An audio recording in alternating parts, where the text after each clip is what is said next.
Hey guys, what's up? It's Emily. Welcome back to my channel. If you're new here, I'm so happy that you're joining us today. If you're a returning client, happy to have your continued business. Anyway, I put out new videos every Tuesday and Friday. I do a lot of book content here, which is probably why you're here today. I also do some beauty and lifestyle and travel content, kind of more on an as-needed basis. I'm an actor. I'm a singer.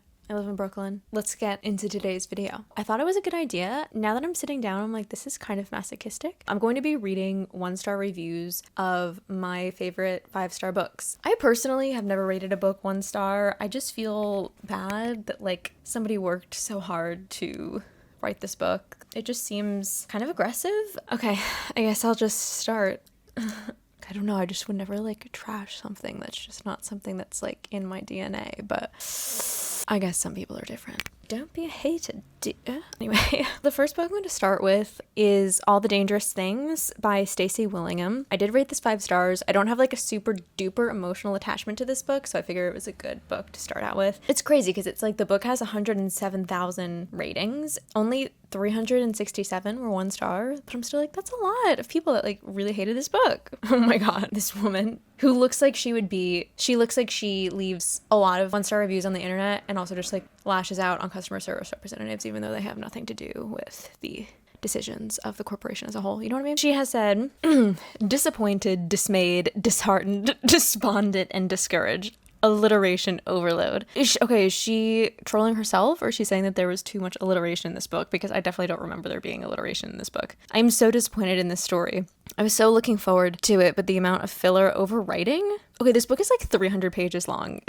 There is no filler in it. Like, this book moves so fast to me, and usage of similes and metaphors had me rolling my eyes and, to tell the truth, laughing out loud. I did like this author's other book, A Flicker in the Dark, so did I. But this one was just not for me. To me, it's like a 6th grader with an assignment to be expressive wrote this. I know there are many who loved it, but unfortunately, I can't be counted among them. Well, sorry. Oh my god, so she actually posted this once on December 29th, 2022, and then again the same exact review on January 5th, 2023. She just really, I guess, wanted to make sure that it was posted. Then that would require copying and pasting the first one from literally a week prior. That's just very odd behavior to me. Okay, this next one. The only danger here is being drowned by an overload of similes, underdeveloped storyline, absolute lack of character depth, and a mystery that's not even worth solving. Again, we have this like simile thing here. So I didn't notice an abundance of similes. Like, it was not something that stood out to me, but this is the second review that has said that. And I'm also like breezing through some of them and skimming some of them, and a lot of other ones are saying that as well. So I guess there's validity to that. Yeah, I don't know. I really liked it. I thought it was really engaging and fun and like super easy, like a good book to get out of a book slump with.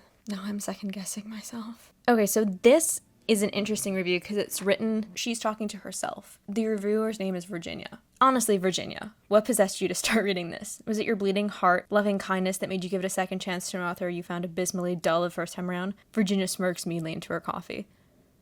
Okay, so I'm already getting the gist that this person thinks that they're a writer and that they're better than Stacey Willingham. This is pretty psychotic. Was it your burning desire to re-experience the writing of an author who thinks her audience is mentally deficient? Virginia rolls her eyes over the description of Mason's 2 twin orbs because, for all she knows, some Americans may have 3 or even more twin orbs, right? Or was it the sudden loss of memory that made you think that a book about postpartum depression and a missing toddler would be fun? Virginia throws her coffee across the room. Why do you do this to yourself, Virginia? Virginia has no reasonable answer to any of these pertinent questions. The book was dull, repetitive, derivative, and a reminder that some authors find mental illness, that's blurred out, a reasonable basis for a fun plot. She gives this book 1 resentful star. This woman seems pretty unhinged, so I've got to really give it to her, I guess. I didn't follow that completely, but I would suggest, Virginia, that you get more than 6 hours of sleep at night. I think you'll feel better. Let's do The Bodyguard next. This one is also not one that I'm like super emotionally attached to. The rom-com genre is not gonna get a ton of 5-star reviews from me just because it's like, okay, like I usually need something a little bit deeper tied into my romance, but I loved this book so much. Like, I just felt so connected to the characters. I laughed, I cried. I was so surprised at how this book affected me. Gave it 5 stars. Oh wow, this is like, okay, the first review is literally like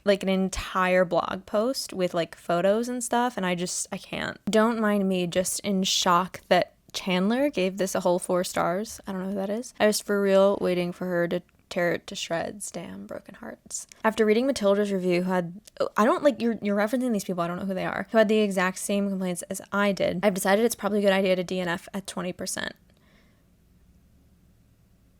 I do find it a little annoying when people DNF and then rate something 1 star, especially if you've read 20% of a book. I don't really think that's fair to the author. Like, some people don't understand, like, being an author is, like, hard. Being a writer is hard. And, like, if you're only going to read 20% of the book, don't review it. I just find that very disrespectful. I'm sorry, but I literally don't trust you. If you liked this book, I could complain more about probably every single aspect, writing, characters, plot, drag, and more. How can you complain about the plot if you only read 20% of it? Oh, and did I mention the misogyny? Both interwoven into the book. Adult women are crazy, hormonal fangirls, many celebrity. Apparently when men remain professional, this is their client, and displayed by the love interest. She's reaching, Your Honor. What I don't understand is when people literally spend so much time writing like paragraphs and paragraphs and paragraphs for a 1-star book. It's like, get a life. Why do you invest so much time like writing paragraphs about it? I don't understand people that do that. Even for 5-star reads, it's like, it's so much. It's at the absolute most. This one is short and sweet. I'm not usually a hater, but today I am. I can respect that. I'm trying not to be a grumpy McGrumpants, but this was just bad. Anytime an author can't even be bothered to do basic research, you've lost me. Ohio is actually a relatively large state with a rich history, so you can't just conflate Toledo with Cincinnati and think people aren't going to A, notice, and B, be salty. And this isn't just a one-off, LMAO. I can't speak to that. I live in New York and I'm from New Jersey, so. Also, I was really pumped at having a gender swap take on the classic falls in love with the bodyguard trope, but the author made the female main character turn into absolute mush every time she saw a man. No strength evident. I don't agree with that. Also, she's apparently prepared for absolutely everything under the sun, but is scared shitless by a cow on a cattle farm. That's the point. That's the point, Yolanda. No, but seriously, like, that's the point. It's like, it's a rom-com. Like, it's funny because she can take on all this stuff, but she's such a, like, city slicker, like, boss that, like, when she goes into a farm, like, a cow scares her. I thought that was so funny. Like, that's the point, Yolanda. Who could have seen that coming? It's like the second hot man walked in, her intelligence walked out, and she just cries for weeks on the farm. The book was just woof. I didn't experience that emotional arc that she's describing. This is a perfect example of a very cute idea, but very poor execution. I don't agree with, like, this whole, this is a misogynist book take on this. Like, to say a woman can't be tough and be mushy is actually misogynist. I just feel like these people that, like, want their female characters to be all one thing and are saying because they're not all that one thing, the author's misogynist. It's like, no, you're a misogynist because women are complex. Now let's go to Reminders of Him by Colleen Hoover. This one I, like, ugly cried in when I read it. So I might actually, like, take the fence a little bit on these reviews. Wow, so there's almost 1 million ratings on this book, and there are about 10,000, 11,000 1-star reviews. That's pretty crazy. Oh my god. These people that write literally, like, 5-paragraph essays, but DNF the book. I'm like, how can you write this much on a book that you read half of? I don't understand. Like, you don't know what happens. Like, you could think one thing about a character that could totally be, like, refuted in the latter half of the book. Like, I just don't understand these people that, like, take the time to do this if they didn't even finish the book. Like, this I just appreciate because it's an ACOTAR reference. Time for feminist King Ryson to hand over his crown. Ledger, I read books about feminism. Ward has entered the chat. I appreciate that. I don't understand exactly, like, if the only reason you gave this book 1 star is because this character says he reads books about feminism, I think that's pretty stupid. You know what bothers me about book reviews is, like, when a reader doesn't like a character and they judge the book based on the character, I'm like, but the author is saying something about this character. Like, they're not just like you can't just hate a book because there's, like, a bad character in it or a character that, like, isn't perfect. Like, how boring would it be if you read books where all of the characters were literally perfect? Like authors write real people, and I think Colleen Hoover does as well. She writes real people, like, complex people that, like, make mistakes and, like, say stupid stuff from time to time. Don't hate the whole book because one character said one thing that maybe, like, reminded you of your ex-boyfriend once. The book is so much deeper than that, and it's also, like, the point, Yolanda. Okay, this is, again, like, another hugely long review with somebody that didn't finish the book. I don't understand this. Oh my god, these reviews are so long. They are so long. Still waiting for her books to make me cry. Anyways, if I were Scotty, I'd haunt them both. So, like, you just gave it a 1-star review because you wanted to cry and you didn't. I feel like some people give books a 1-star review because like they don't like one thing that happened in the plot. Another DNF at 30% and writing 5 paragraphs about it. I think that's so disrespectful to the author, even if, Colleen Hoover obviously like doesn't need you. This person put so much of their time and like their soul into writing this book, and you're gonna read 30% of it, give it a 1-star review, and like write all of your opinions about it, like 5 paragraphs worth, and you didn't even read it. This book is not worth your time. It's like you read 30% of it. I can't. I'd otherwise give this a 2 or 3, but I have a moral obligation to help lower the average score on this book. Yeah, I don't really get that. Do you think Colleen Hoover's overrated, so you're just gonna rate all of her books 1 star? You're a hater, and that's kind of gross. Yeah, I don't know why I'm doing this. This is like so... whatever. Okay, I have 2 more books left. Silent Patient, which was the first book I like read in a day, and really the first like thriller with a twist at the end kind of a deal. So this had a lot of like firsts for me, so it's like a very like I love it a lot more than maybe I would have loved it if I had read it after I read a lot of other thrillers, but I actually don't think that's true. I really love this book. We have 1,700,000 ratings on this, and there's about 18,000 1-star reviews. But that still insanes me. Like 18,000 people took the time to rate this book 1 star. Not silent enough. This person also did not finish it. Again, I don't know if you would have rated it at 1 star if you actually finished it. I truly think that if you do not finish a book, you should not rate it. You don't know. In the words of Alice Ripley, you don't know. I know you don't know. I hear that you're hurting. I know it ain't so. Anyway, moving on. Oh my god. Okay, again, DNF at 25%. 1-star review. Like, what? This is terrible. I hope she stays silent. It's like, baby. You know the type of people that like read the first quarter of a book, spend the time to write paragraphs about how much they hate it, and give it a 1-star review on Goodreads? I think they really hate themselves. I was curious, ... Never again. Okay, I have one more. This one I'm actually like, my heart rate is going up because if somebody out there has the nerve to criticize Nesta Archer, I'm gonna blow a gasket. Court of Silver Flames. This is like the one book that really like I transcended while reading this. I really like to like go through books very quickly. I have a profound sense of accomplishment when I read books and finish them and move on to the next one. This one I was like, I never want this book to end. I love Nesta so much. I want to play her in the series. We'll see if that happens. Probably won't.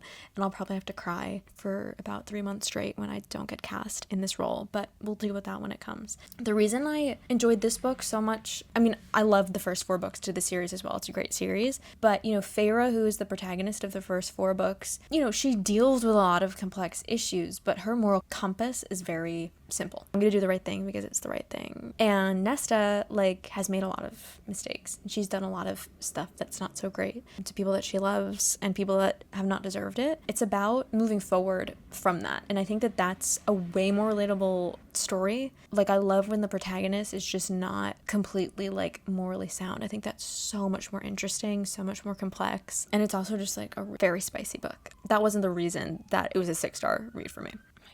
Oh my god, these are so long.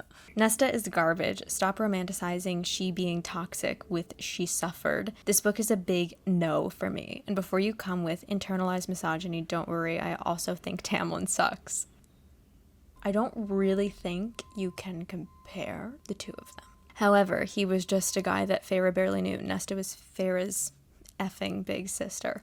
Okay, but Nesta didn't imprison Feyre. She just didn't go hunting for food. Do you know what I mean? To this person's point about I hate Tamlin too, it's okay, if we got Tamlin's story, I'm sure we would get a redemption arc for Tamlin. And I think Tamlin was on his way to getting a redemption arc as well. Like I said, I just think that it is so much more interesting to deal with a protagonist that has not always made good choices and to see them repent for that and overcome that. This person literally just prove my point. She added on that somebody might say in response to this review, the story is told from Feyre's point of view and she might not have interpreted it correctly. No, I think Feyre interpreted it correctly. I don't think so. It's Nesta was a pretty self-interested person, but you understand why Nesta became the way she became in this book And then you also understand that at some point you have to let go of like what made you the way you are and take responsibility for who you are today. So we kind of got that whole journey in this book, and it was so beautiful. I just feel like people that don't like Nesta or don't like this book have a really, really low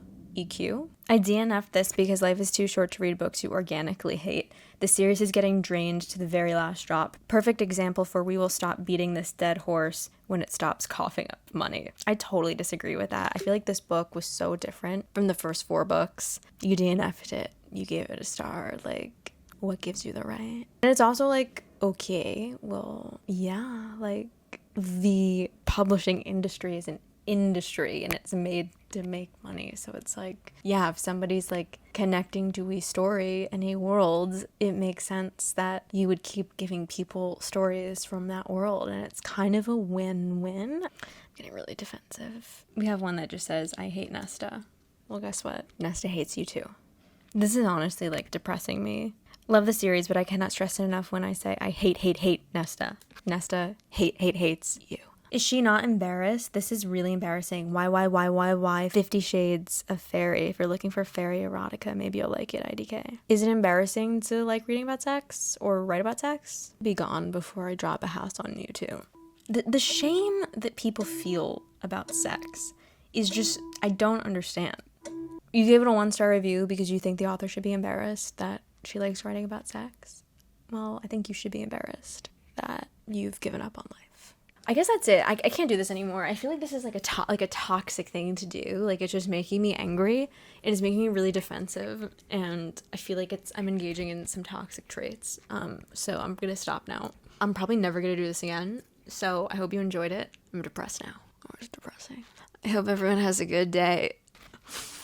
If you made it this far, feel free to give me a little like and subscribe if you want. And if you have any other requests for book videos or anything, feel free to comment below. Happy reading. I've got to leave this on a good note. I can't just like be depressed about this and like hang it all up.